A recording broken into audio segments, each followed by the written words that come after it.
Hello, my friends, and welcome back to my channel. It is Wednesday, and you all know what that means. It is time for my weekly weigh-in and the meeting topic. As always, we're going to start with the weigh-in. I had a great week. At least I felt like I had a great week. Let's see, Saturday night we went out to dinner, and I felt like I did good. Went to the movies and dinner, if you saw my weekend vlog. And then Sunday, we were out again. We had my great niece's baptism. And that was a full array of an Italian buffet of food. Felt like I did well. Had dessert that day. Got on the scale. And I was down 2 pounds. So, I mean, it's not the 3.2 I gained the week before, but it's something. And I am so thrilled with that loss.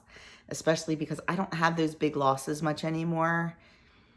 I don't know if it's my hormones and what my body's going through at this point. I don't know if it's the change in plan. I don't know if it's that, I am getting a little older, although that is not an excuse for me because I have seen people in their 70s drop weight. I've seen people in their 80s drop weight. So I'm thrilled. I am thrilled with my 2 pound loss, and I am going to keep it going this week. Even with the holiday weekend coming up, I still plan on having, a great week. We are going to barbecue with friends, I believe. I'm not sure what day, and I'm not sure what we're having, but I guarantee you it's not going to derail me because there's no reason for it. What else? And we have a busy weekend building the grow out coop and stuff. So we're going to be very active and very busy, which also helps a lot. What else do I have to say? What did I do right this week? Watched my portions.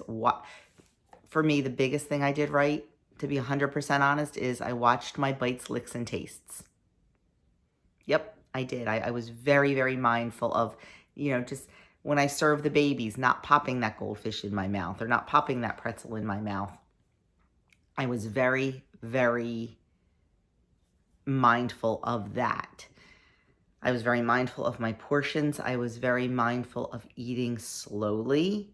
I used to be such a fast eater. I would inhale.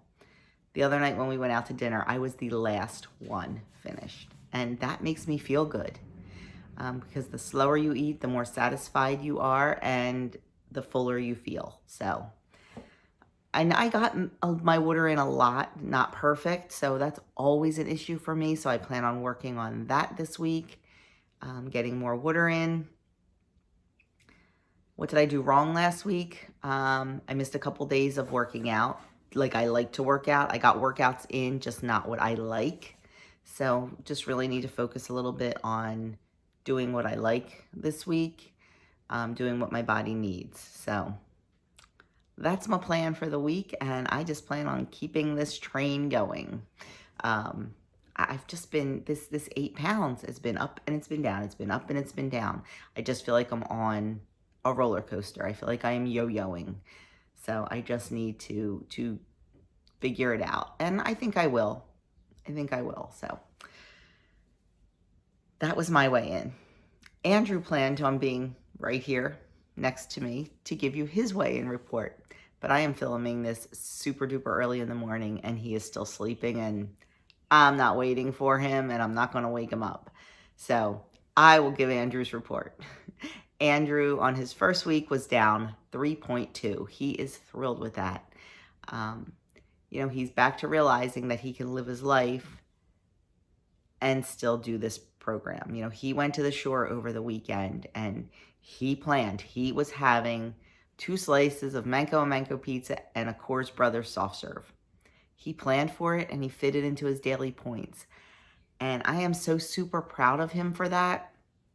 And, he said he realizes that he didn't have to stop at Dunkin' and stop at Wawa and grab a sandwich for breakfast and grab his lunch at Wawa and then have all that food for dinner. He realized, he was fine with eating breakfast before he went and packing his lunch. knowing what was coming. And see, that's my big thing. Knowing he was going, like knowing you're going to have that treat. And to him, that treat was pizza and ice cream, and it was fit into his program.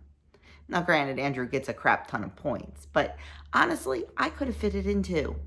If I used, if I got like a kid-size cone, and if I had one slice of pizza, I could fit it in.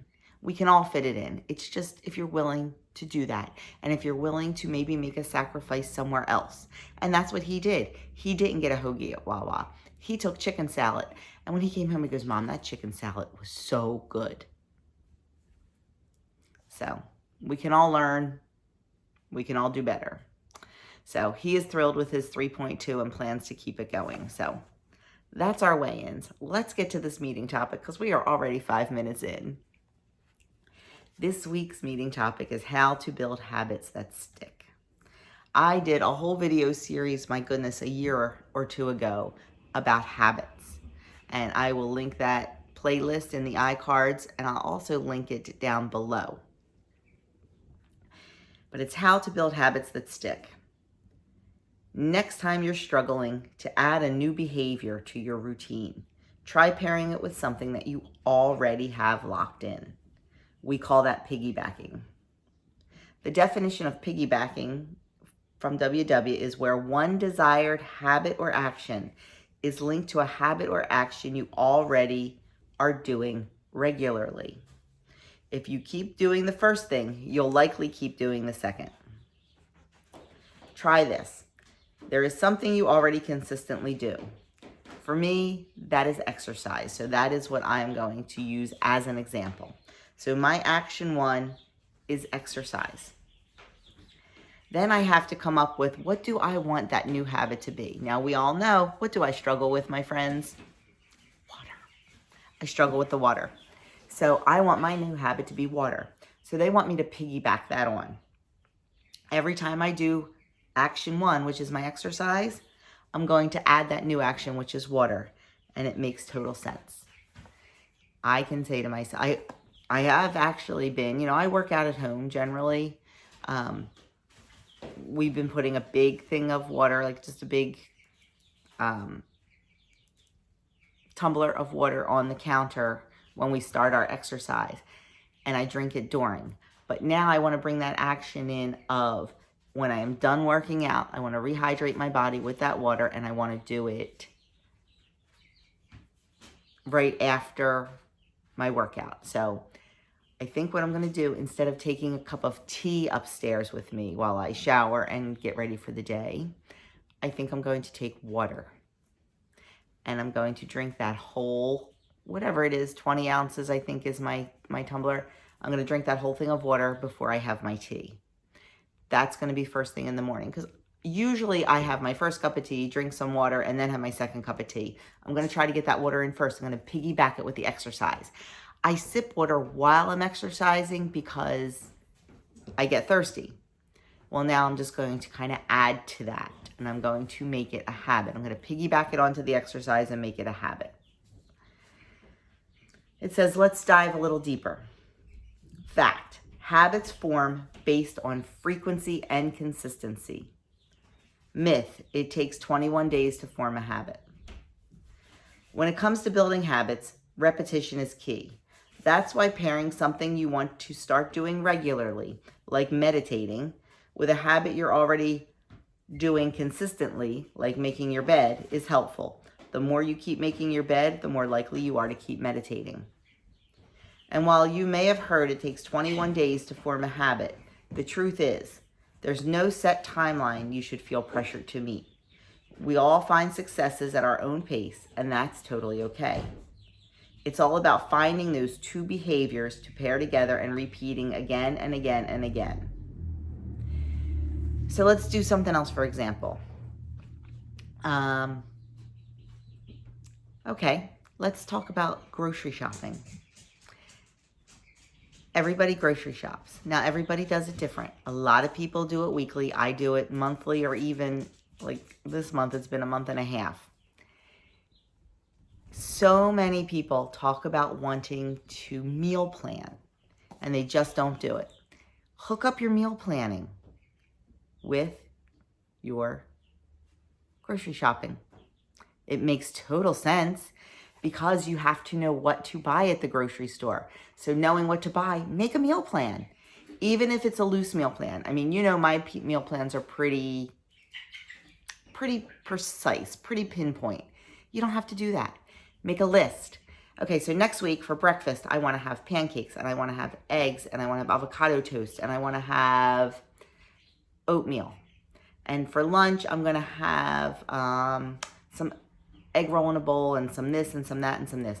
And for dinners, I want this, this, this, and this. You don't have to put specific days. You don't have to put specific times. You don't have to put specific anything. Make a loose plan. And then use your meal plan to make your grocery list. So that's a way to piggyback that habit. We can piggyback any habit we want. We just have to figure out what we're doing and what we can piggyback onto it. If you need help, please feel free to email me, message me, whatever, because I am here to help you. But the fact is, once you start a habit, yes, it's easier to maintain. But I'm going to tell you right now, when you get out of the habit, it's really, really easy to let it go. It is. My exercise stunk last week. And it was because we were traveling, and it was because we were crazy busy, and there were a couple other issues going on. And my exercise tanked last week. It really did. And not this week that just passed, the week before, graduation week. And I'm going to tell you, it was a struggle to get back to it, even after just a few days. Like, as much as I like to exercise, I had to, mentally and physically get back to it. So it is so easy to break a habit. So make sure when you plan on starting a new habit, make sure it is something that is doable. Make sure it is something that you can continue and that you can carry on. You know, maybe with exercise. If you've never exercised a day in your life, don't say, I'm working out 6 days a week. Nope. Bring it back a little bit. Make it a habit to do Monday, Wednesday, Friday, maybe. Or Tuesday, Thursday, or something. It doesn't have to be every day. Maybe there's other things you do on those days. Maybe on Tuesdays, you take out the garbage, and Thursdays, you take out the recyclables. So pair it with that. Say, okay, when I walk that garbage out to the curb, I'm going to keep walking. I'm going to walk around the block. I'm going to walk around 2 blocks. I'm going to walk around 3 blocks. Whatever. On Thursday, when you take those recyclables out, same thing. Keep walking. I know that we don't think of taking out the trash and exercise together, but sometimes we have to think outside the box. Sometimes we have to look at our own personal life and decide what is going to pair together. It doesn't have to be textbook. It doesn't have to be, like I said, well, grocery list is food and meal planning is food, so that has to be together. Whatever works for you is what you can do. You can't worry about what Susie down the street is doing or whatever. You have to do what works for you. And what works for you may be unconventional. What works for you may be crazy to some people. But guess what? It doesn't matter. If it works for you, it works for you. So just figure out a way to figure out what you want. What do you want to be a habit? And maybe starting with a weight loss habit is too daunting for you. So start with something else. Maybe you want to make your bed every morning because you don't. Pair it with something. I get out of the shower, and while my body is air drying, or I put lotion on, while that's drying, I can't get dressed, I'll make my bed. You can pair anything together. You can make it work for you. But the thing is, you just have to do it, and you have to stay consistent. Consistency is the key with everything. You have to be consistent. Because I'm going to tell you, without consistency, it's not going to happen. Weight loss is all about consistency. You can be on plan for 2 weeks straight. You can drop 5 pounds and you're feeling good. And then you kind of, well, feeling a little good here, so I'm gonna. There goes your consistency, and what happens? You gain some weight back because you weren't consistent. You need to be consistent, and that's what habits do. They make us consistent. So that is all they say. That is all I say. You can do it. It's not going to happen overnight. Rome wasn't built in a day. It's all about consistency. It's all about just doing it every day. Is every day going to be perfect? Absolutely not. And if every day is perfect, can you tell me your secret? Because I'm still trying for that too. It's not about perfection, my friends. It is about consistency.